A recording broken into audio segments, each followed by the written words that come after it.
to Evan Stewart out for the entire 2025 season. Unfortunately, feel bad for Evan Stewart. He was primed for a breakout year. His name's been known, so it's hard to have a breakout year. But last year he had some really good moments, but also kind of was I wouldn't say unknown, but didn't really make his name super known at times during the season. Played very well against Ohio State. And then when he was out Hmm. in the Rose Bowl against Ohio State, you could definitely feel his absence on the offense there. Zach, how big of a loss is this Evan Stewart for Oregon? It's huge. It's really big because remember Holden and Tez Johnson were they graduated, they're gone. And I know Tez Johnson was a seventh round pick. I don't think Trayshawn Holden was drafted, but they were known commodities for Oregon last year. And Evan Stewart was probably the most talented of the bunch, at least the most physically gifted of the bunch. And you now have a lot of unknowns. I know DeCorian Moore has a lot of hype, like Uber recruit. I get that. Jeremiah McClellan is another. He's going to be a redshirt freshman. People are really high on him. A number of their other receivers have experience. But listen, you're talking about two freshmen and some seasoned veterans that have like at max 200 or 300 yards receiving. This is a big blow. Like they were kind of relying on Stewart in a sense to either be their bell cow or at least their number two. And now your number one and your number two receivers most likely are freshmen. Talented freshmen, Yeah, but freshmen.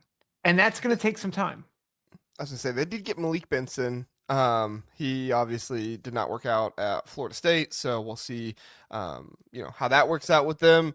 DeCorian Moore, definitely a name you to bring up. I think this solidifies my take that Justice Lowe is going to be a dude this year. I think that he's prime for a breakout season. I think that he's going to be, if not the go-to guy, the secondary go-to guy in this one.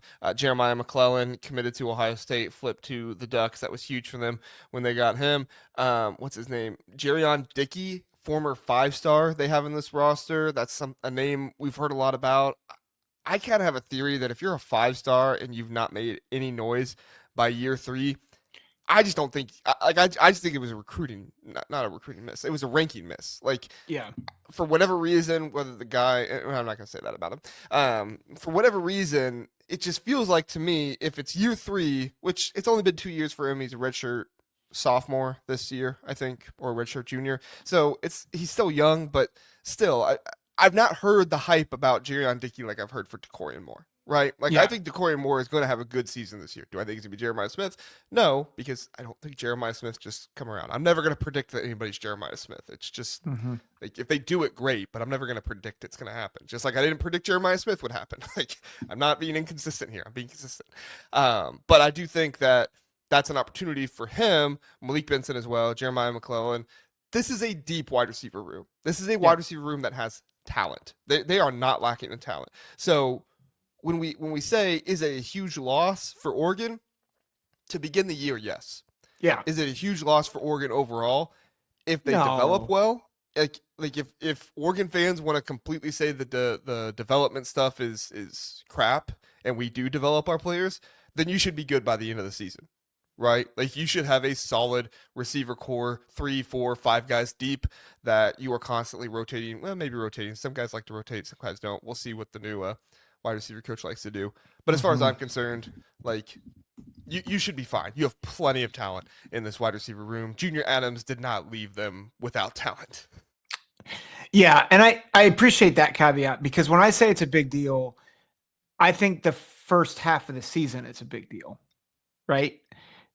Going to State College to Happy Valley September 27th, having to play Indiana at home October 11th. That like those are two show me games, and I think we were probably both we're probably both leaning Oregon with at least with Indiana. But that makes that game a lot more interesting.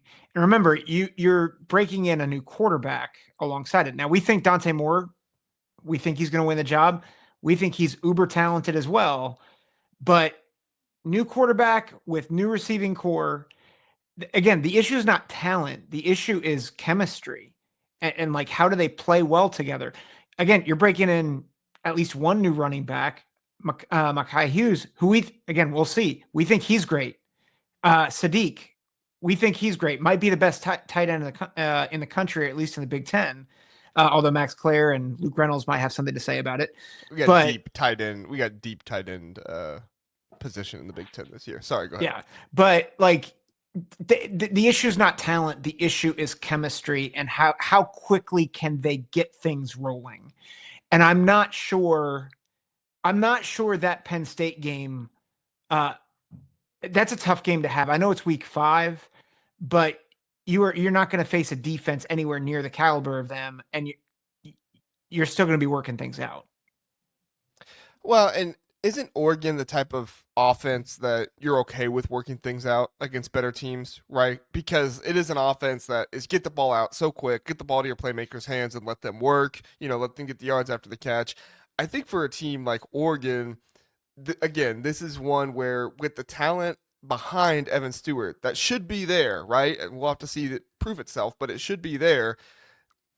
You should be fine with the way this offense is structured. You're not asking Dante Moore to be CJ Stroud or anything like that. You're asking him to drop back, make good decisions, get the ball out quick, move the ball down the field, which to me is fine offense. Like that's college football for you in a lot of cases. The only concern I have is I just didn't like what I saw from Dante Moore in the spring game. And I haven't met an Oregon fan who says they have liked it either. Now, Oregon fans have told me they don't think that's going to happen. Okay, fair. I'm just going based off what I saw. And Justin Fields had a terrible spring game for Ohio State. Like there's a number of other quarterbacks that had a terrible spring game. So I'm not writing Dante Moore off or Austin Novosad. Could still be him. We'll see.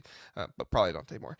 But I'm just saying, like with the way that offense runs and stuff like that, they should be fine. But again, it's talent that needs to be proven. As long as they prove themselves, it should be fine. It's not going to be great, but it should be fine.